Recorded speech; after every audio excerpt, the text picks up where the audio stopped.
जय संतोषी माता। नमस्कार, स्वागत है आपका। आज की वीडियो में हम शुक्रवार व्रत की कथा का रसपान करेंगे। कथा को पूरी श्रद्धा पूर्वक सुने और पूर्ण सुने। चैनल पे यदि आप नए आए हैं तो चैनल को सब्सक्राइब, वीडियो को लाइक और शेयर करें। कथा के अनुसार एक गांव में एक बूढ़ी अम्मा अपने 7 पुत्रों के साथ रहती थी। वह 7 पुत्रों की रसोई बनाती, भोजन कराती, परंतु सबसे छोटा बेटा नकारा था। उसे वे सबका जूठा बचा खाने को देती थी। एक दिन की बात है, वह अपनी पत्नी से कहता है, मेरी माता का मुझ पर इतना प्रेम है। पत्नी कहती है, क्यों नहीं, सबको जूठा बचा जो तुमको खिलाती है।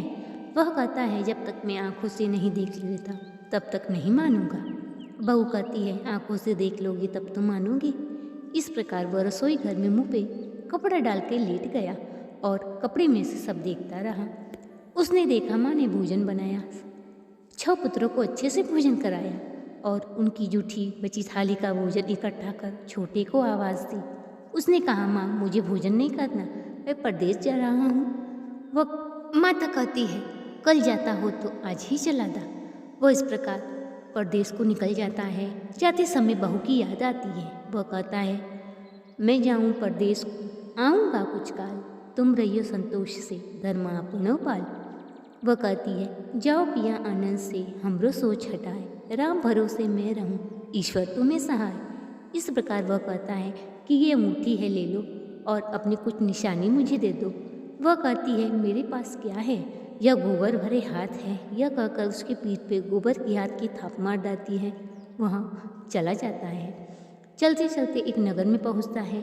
वहाँ पर एक साहूकार रहता है। उससे कहता है कि मुझे नौकरी पर रख लो। उसे भी ज़रूरत थी, उसने रख लिया। कुछ दिनों में वह अच्छे से सारे काम को समझकर ईमानदारी से काम करने लगा और साहूकार सारा अपना कारोबार छोड़कर परदेश चला गया। इधर बहू को किसी दिन भोजन मिलता, किसी दिन नहीं। सास और जेठानी उससे घर के सारे काम करवाती और नारियल के खोपड़े में पानी और भूसी की रोटी खिलाती। वह बहुत ही दुखी रहती और रोती रहती। एक दिन वह जंगल में लकड़ी काटने के लिए जा रही थी। कुछ औरतें माता का व्रत कर रही थी।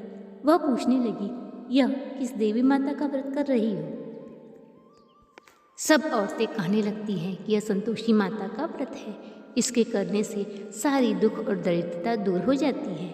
वह कहती है, मुझे भी इस व्रत के बारे में बताओ। वह बताती हैं, शुक्रवार के दिन गुड़ और चना लेकर माता का भोग लगा के और पूजन करें। उस दिन कलश स्थापित करें और कलश के समक्ष बैठकर माता की पूर्ण कथा सुने, परंतु उस दिन खट्टा भोजन ना करें और माता को श्रद्धापूर्वक जो हो सके प्रसाद अर्पण कर वह प्रसाद खुद ग्रहण करें। इस प्रकार वे औरतें बताकर चली जाती हैं। बहू सोचती है कि मैं भी संतोषी माता का व्रत रखूंगी। शुक्रवार को वो व्रत रखती है। एक शुक्रवार बीतता है कि अगले शुक्रवार को उसके पति का पत्र आता है और तीसरे शुक्रवार को उसके पति का भेजा हुआ पैसा आ पहुँचता है। अब तो सास और जेठानी ताने मारने लगती है, अब तो इसके पास पत्र आने लगा, रुपया आने लगा, अब तो इसकी आदर पड़ेगी। वह रोती हुई माता के मंदिर में जाती है। कहती है, हे माँ, हंसा कर क्यों रुलाने लगी? माता कहती है, बेटी तेरा पति परदेश में है, वह अवश्य ही आएगा। इस प्रकार माता उसके पति के स्वप्न में जाके कहती है कि ये लड़की सोता है या जागता है? वह कहता है, माता सोता भी नहीं हूँ, जागता भी नहीं हूँ, बीच में ही हूँ। माता कहती है, चिंता मत कर, शुक्रवार के दिन घी का दीपक जलाकर दुकान पे जा बैठ, देखते ही देखते तेरा सारा लेन देन चुकता हो जाएगा। वह इस प्रकार शुक्रवार के दिन घी का दीपक जला के दुकान पे बैठता है। उसका सारा लेन देन चुकता हो जाता है और खुशी खुशी अपने घर के लिए निकल पड़ता है। इधर बहू जंगल से लकड़ी लेकर आती है और माता के मंदिर पे बैठ के विश्राम करती है। तेज आंधी को आता देखकर माता पूछती है, माता यह आंधी कैसी है? माता कहती है कि तेरा पति आ रहा है, तू एक काम कर, लकड़ी के 3 गट्ठर बना, एक मेरे मंदिर पर, दूसरा नदी पर और तीसरा अपने सर पे ले जाके आंगन में गट्ठर डाल के फेंकना और कहना कि सासू माँ भूसी की रोटी दो, नारियल के खोपड़े में पानी दो, आज कौन मेहमान आया है। बहू कहती है, ठीक है माता। इस प्रकार वो करती हैं। लकड़ी के 3 गट्ठे ले आकर एक माता के मंदिर पर, दूसरा नदी किनारे और तीसरा अपने सिर पर लेकर जाती है। इतने में वो मुसाफिर आ पहुँचता है। नदी किनारे वो लकड़ी गट्ठा देखकर वही भोजन बना के विश्राम करता है और अपने घर को लौटता है। वह लकड़ी का गट्ठा लेकर जाके आंगन में डालकर सासू माँ से कहती है, सासू माँ भूसी की रोटी दो, नारियल खोपड़े में पानी दो, आज कौन मेहमान आया है। इस प्रकार वह अपनी बहू को देखकर व्याकुल हो जाता है। वो कहता है, माता यह कौन है। माँ कहती है, यह तेरी पत्नी है, पूरे दिन घूमती फिरती है, कोई कामकाज नहीं करती, 4 समय आकर खा जाती है। वह कहता है, भाई माँ मैंने इसे भी देखा और तुम्हें भी, अब मुझे दूसरे घर की चाबी दो, मैं उसमें रहूँगा। माँ कहती है, जैसे तेरी मर्जी। वह दूसरे घर की चाबी लेकर सारा सामान जमाता है। राजमहल जैसा ठाट बाट बन जाता है। बहू अपने पति से कहती है, मुझे शुक्रवार व्रत का उद्यापन करना है। पति कहता है, खुशी से कर ले। वह उद्यापन की तैयारी करती है और जेठ के लड़के को भोजन करने के लिए कहती है। जेठानी अपने बच्चों को सिखा देती है कि तुम भोजन के बाद खटाई मांगना। बच्चे खटाई मांगने लगते। वह कहती है, खटाई किसी को नहीं मिलेगी। तब बच्चे कहते हैं कि पैसे लाओ।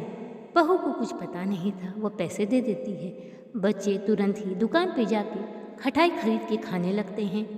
माताजी बहू पर अपना कोप दिखाती हैं और साहूकार के नौकर उसके पति को पकड़कर ले जाते हैं। जेठानी और सास ताने देने लगती हैं, चुरा करके धन इकट्ठा कर लाया था, इसलिए सब उसे पकड़ के ले गए।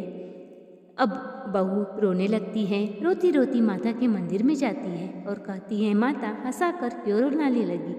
माता कहती है, तुमने मेरा व्रत कर भंग किया है, इस कारण तुम्हारी यह दशा हुई। वह कहती है, माता मैं फिर तुम्हारा उद्यापन करूँगी और इस बार कोई गलती नहीं होगी। माता कहती है, पुत्री जा, तेरा पति तुझे रास्ते में आता मिलेगा। वह निकलती है। रास्ते में पति आता मिलता है। वह पूछती है, कहाँ गए थे। वह कहता है कि साहूकार का लेन देन कुछ बाकी रह गया था, वही देने गया था। इस प्रकार बहू अगले शुक्रवार को फिर उद्यापन करती है और गांव के लड़कों को लाकर भोजन कराती है। माता का उद्यापन कर वह अति प्रसन्न और सुखी जीवन व्यतीत करने लगती है। कुछ समय के बाद उसे एक सुंदर पुत्र की प्राप्ति होती है। माता सोचती हैं कि वह तो मेरे मंदिर रोज आती है, आज क्यों न मैं ही इसके घर चलूं। माता भयानक रूप धारण कर उसके घर जाती है। जैसे ही चौखट पे पैर रखती है, सास चिल्लाने लगती है, अरे कोई चुड़ैल डाकनी आ रही है, भगाओ रे भगाओ इसे। बहू आंगन में बैठी देख रही होती है। वह दौड़ती हुई आती है और माता के चरणों में गिर जाती है। वह कहती है, आज माता मेरे घर आई हैं। इस प्रकार माता साक्षात सबको दर्शन देती हैं और सबके पाप कट जाते हैं। हे संतोषी माता, आपने जैसे बहू को फल दिया वैसे सबको दे। जो यह कथा पढ़े, सुने और हुंकार भरे, उसकी हर मनोकामना पूर्ण हो। बोलो संतोषी माता की जय। तो ये था आज का वीडियो पसंद आया हो तो चैनल को सब्सक्राइब, वीडियो को लाइक और शेयर करें। कमेंट बॉक्स में माँ का जयकारा लगाएं और बेल आइकन को ज़रूर प्रेस करें, जिससे कि सभी वीडियो की नोटिफिकेशन आप तक पहुँचेगी। मिलते हैं अगली वीडियो में अगली कथा के साथ। तब तक के लिए नमस्कार।